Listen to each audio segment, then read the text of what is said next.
Halo, jumpa lagi dengan Pak Guru Toto. Semoga semuanya masih tetap sehat, tetap semangat, dan siap belajar. Oke, kali ini Pak Guru Toto akan membahas materi tentang pajak, yaitu terutama tentang pajak penghasilan dan pajak pertambahan nilai, bagian dari materi tentang aritmatika sosial. Siap belajar, jangan lupa juga like, komen, dan subscribe di video Pak Guru Toto di YouTube channel ya. Baik. Oke, kita mulai dengan pendahuluan ya. Kita lihat ini. Pajak merupakan kewajiban dari warga negara untuk menyerahkan sebagian kekayaan kepada negara menurut peraturan-peraturan yang ditetapkan oleh pemerintah, tetapi tanpa mendapat jasa balik dari negara secara langsung. Pengertiannya seperti itu ya, pajak ya. Oke. Kemudian hasil pajak itu digunakan untuk kesejahteraan umum. Oke, kemudian yang akan kita pelajari adalah pajak penghasilan atau disingkat dengan PPh ya. Itu sama dengan persentase PPh dikalikan dengan penghasilan 1 tahun ya. Misalnya kita bekerja di suatu badan usaha atau perusahaan, maka gaji kita itu dikenakan pajak, namanya pajak penghasilan. Oke.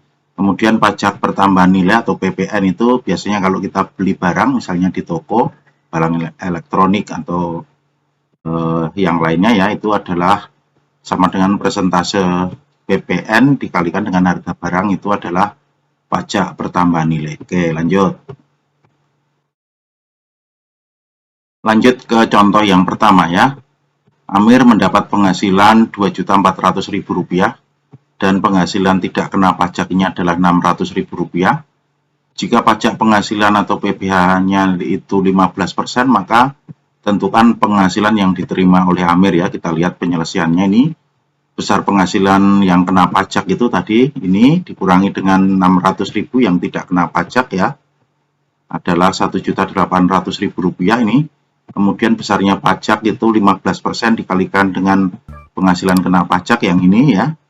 Itu seperti itu, ini 15/100, ini 15% dikalikan dengan Rp1.800.000, hasilnya adalah Rp270.000 ya. Maka besarnya penghasilan Amir bersih setelah kena pajak itu adalah Rp2.400.000 dikurangi dengan Rp270.000 ini yang pajaknya, maka sama dengan Rp2.130.000. Ini adalah penghasilan Amir yang bersih. Oke ya, seperti itu. Lanjut ke contoh yang kedua. Budi mendepositokan uangnya di bank sebesar Rp30 juta dengan bunga 10% per tahun dan dikenakan pajak bunga itu 5%. Tentukan besarnya bunga 1 tahun yang diterima oleh Budi ya. Kita lihat penyelesaiannya seperti ini. Besar bunga 1 tahun itu adalah 10% ya. Oke, dikalikan dengan 30 juta hasilnya adalah 3 juta. Kemudian besarnya pajak atas bunga berarti 5% dikalikan dengan 3 juta ini menjadi seperti ini. 5/100 dikalikan dengan 3 juta rupiah, itu hasilnya adalah Rp150.000. Maka besarnya bunga yang diterima Amir itu adalah 3 juta dikurangi Rp150.000, maka hasilnya sama dengan Rp2.800.000 ini setelah kena pajak. Paham ya? Bisa dimengerti, oke. Lanjut ke contoh yang ketiga ya. Amin membeli laptop seharga Rp10.500.000 dan dikenakan pajak pertambahan nilai atau PPN sebesar 10%. Berapa rupiah Amin harus membayar laptop tersebut? Kita lihat penyelesaiannya ya. Besar PPN-nya tadi adalah 10% dikalikan dengan Rp10.500.000 ya, paham? Itu hasilnya adalah Rp1.050.000. Oke, kemudian maka Amir harus membayar itu adalah ini harga sebelum PPN ditambah PPN-nya menjadi sama dengan Rp11.550.000. Ini yang harus dibayar Amir. Paham? Bisa dimengerti ya? Oke, lanjut.